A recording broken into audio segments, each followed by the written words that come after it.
Hi everyone, my name is Carson. This is HMM's History Mystery Monday.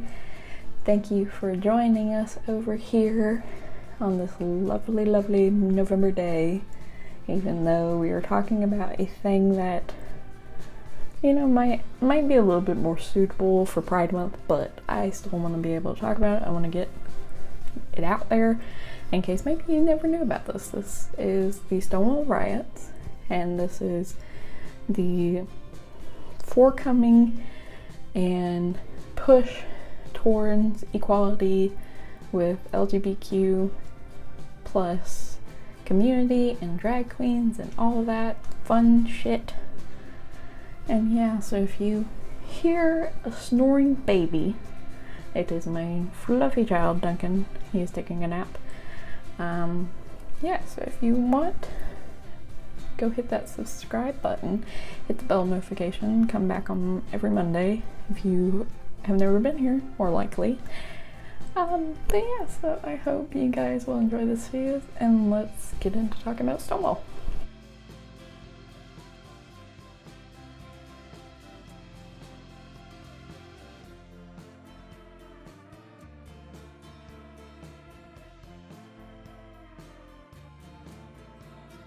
So from June 28th to July 3rd of 1996, riots broke out in Greenwich Village, which is located in Lower Manhattan, New York. This became what we know today as the gay liberation during the dark time in history for the LGBTQ plus community, and what paved the way to lead to Obergefell versus Hodges on June 26th of 2015, which is when the Supreme Court actually accepted same-sex marriage, which I was so freaking happy when that happened, because love is love.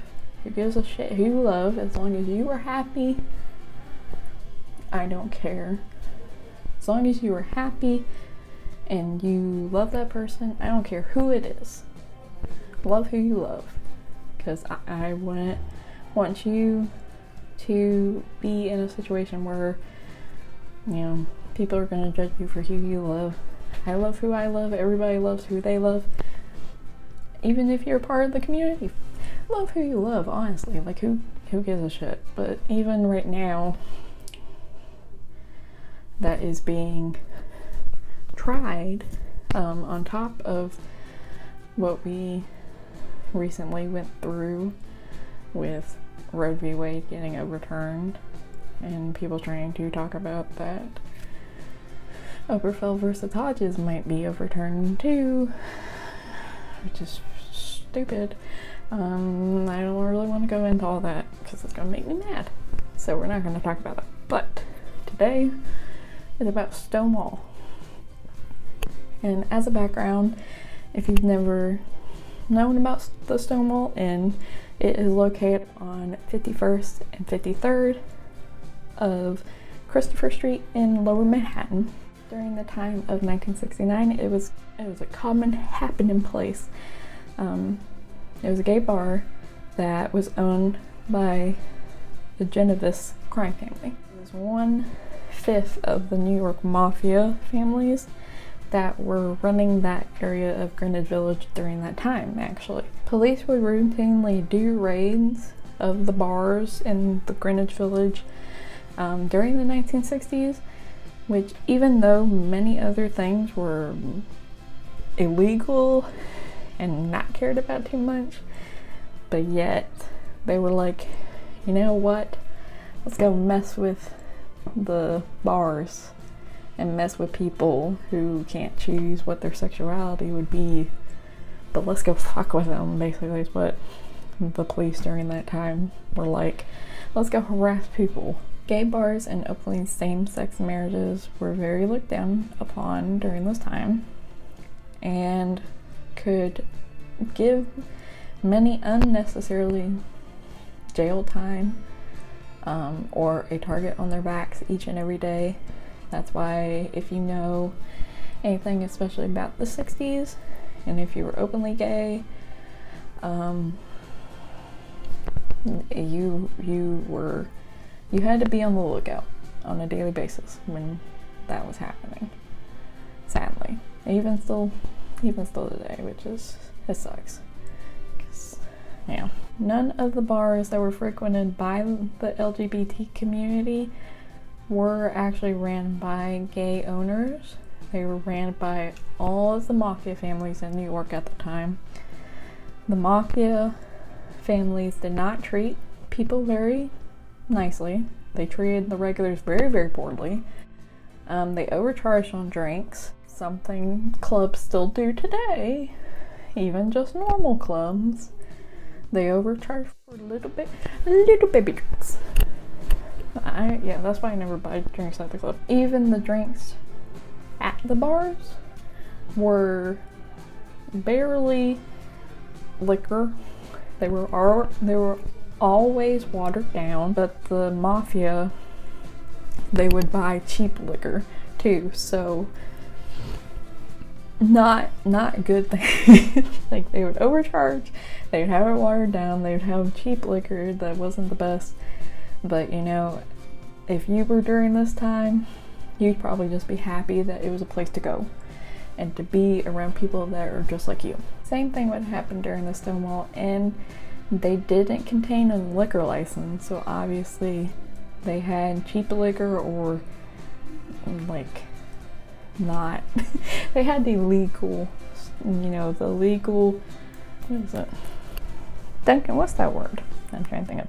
They were technically illegally distributing alcohol because they didn't have a license to do it. So once a week the police officers would actually come and get a payoff from the bar owners, the mafia members, and it was known as a gayola.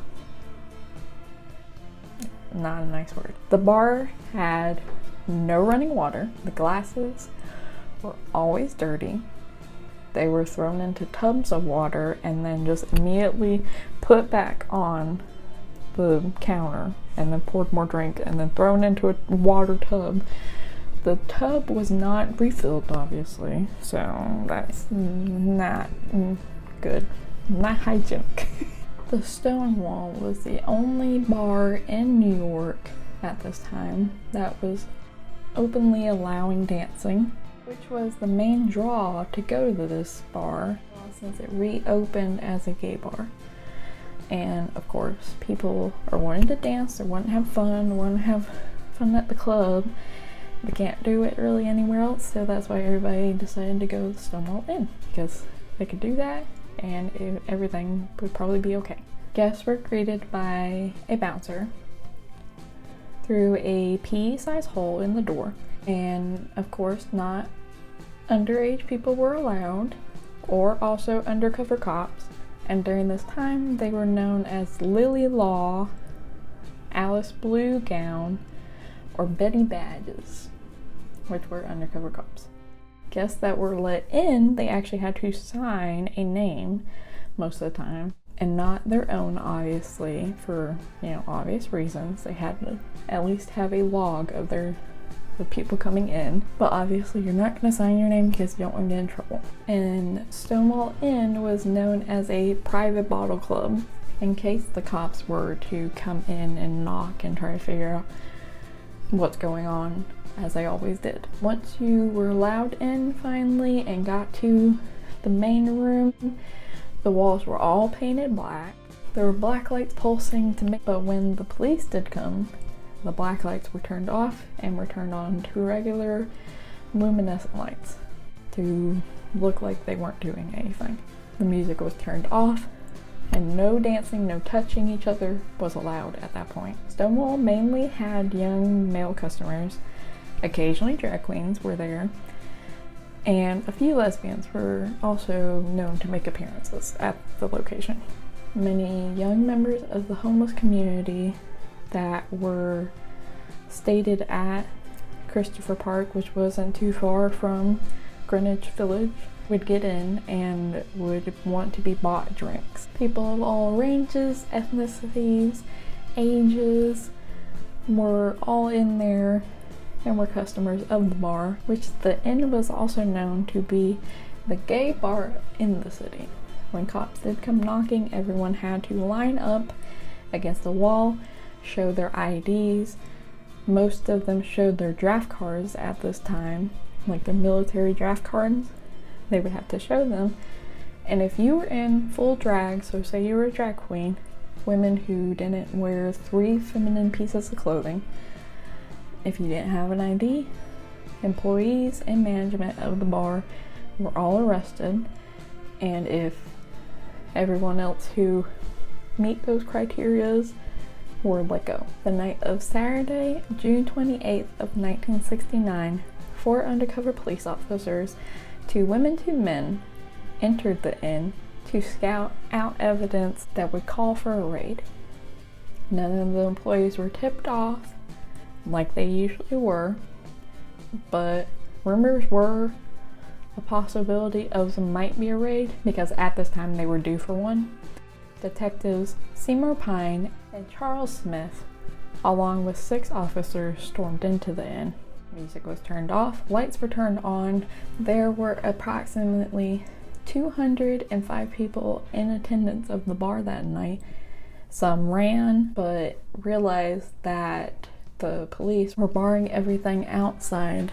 So back entrances, windows, bathrooms, front entrance, everything was getting barred up by all the police officers in attendance. Of course, nothing went the way that it was thought to go. Female officers brought drag queens into the bathroom to confirm that they were males, not females. The queens refused to go with the officers. Most men that were in the lineup refused to show their IDs. Some of the lesbians were groped by officers, actually, during inappropriate friskings. Then police decided to bring everyone to the station. All of this caused the discomforting feeling to spread very quickly throughout the bar, and everyone there, including the police even, they were feeling discomfort because they knew something was about to start happening. Once they started bringing out cases of alcohol to put in the back of the paddy wagon, they realized the wagon wasn't even there. The crowd began to start surrounding them to see what was happening, even in neighboring bars in the village in general.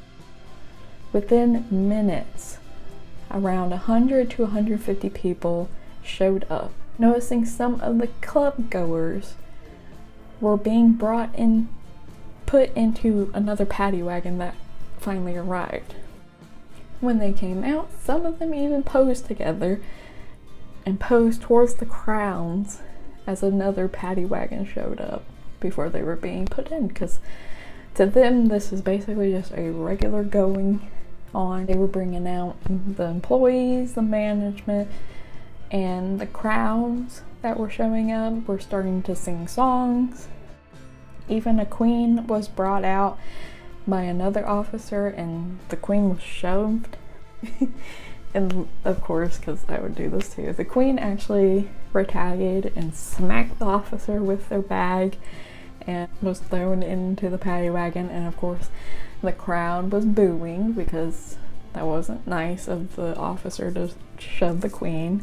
A woman in handcuffs was escorted out, and she kept escaping from the officers for about 10 minutes straight. Some called her a typical New York butch because she was a lesbian, but she was one to dress more masculine than feminine. Their name was Stormy Delavar.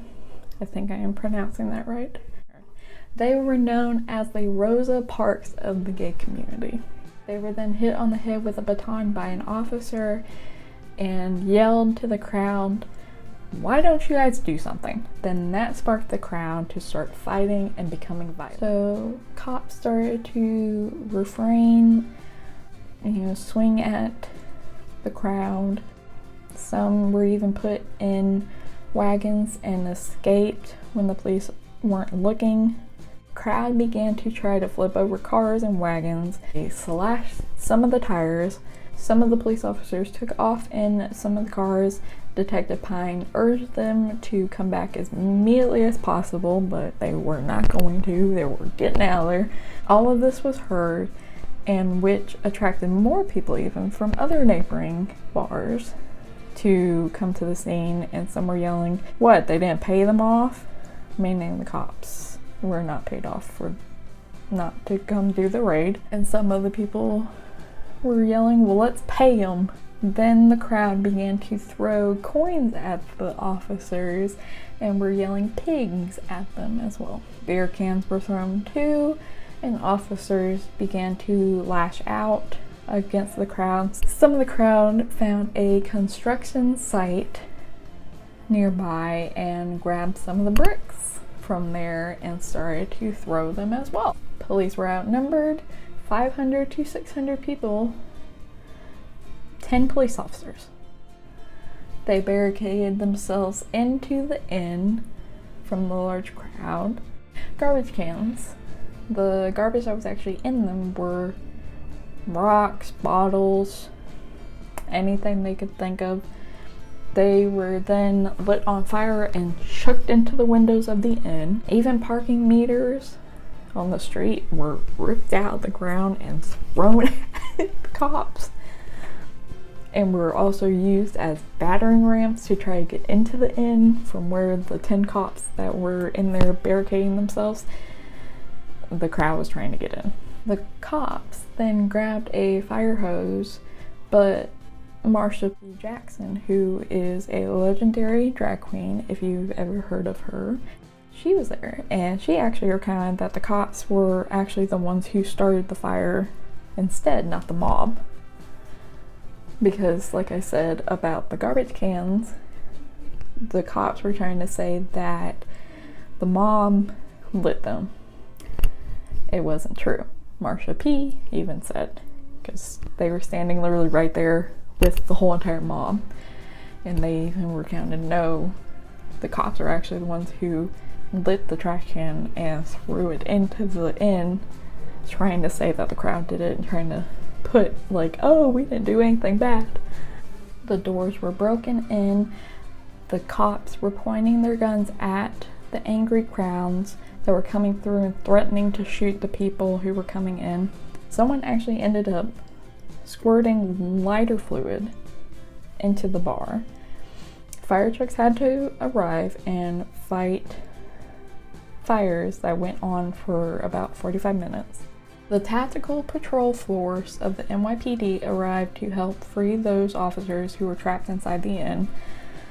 One had cut their eye, another was bruised from flying debris. Then they started using riot shields and using the shield wall and pushing the mob back, and were told to grab whoever and put them in jail. Just throw them in a wagon, put them in jail. The crowd randomly started to do a kick line in the middle of the street and started singing a song of Ta-ra-ra boom de-ya. While they were moving, the TPF actually were clearing them all away. One recalls, the police officer rushed us, and that's when I realized that isn't a good thing to do, because they got me in the back with a nightstick. By 4 a.m. the streets were almost clear. After most recall, it was very surreal and an eerily quiet night on Christopher Street. But though there was electricity going through the air. So I'm gonna stop it here because I'm gonna actually make this into a two-parter because I have a lot more to go in this story, so I'm gonna stop it here. Be on the lookout for a part 2 next week. And yeah, if you guys like this makeup, like I said at the beginning, please go look at my makeup channel. Follow me on all socials, both Instagrams, TikTok for makeup. Go look at my Etsy shop. And yeah, so let's get ready for part 2 because this would be a long video if I didn't. I hope you guys have a great rest of your day, evening, night, morning, whenever this video gets to you, and I hope you guys are safe. And yeah, thank you for watching. I hope to see you guys soon. Don't forget to hit the bell notification and subscribe and that thumbs up. Comment down below if you like things like this. Go watch more videos for HMM. I'm done ranting. I will see you guys in the next video.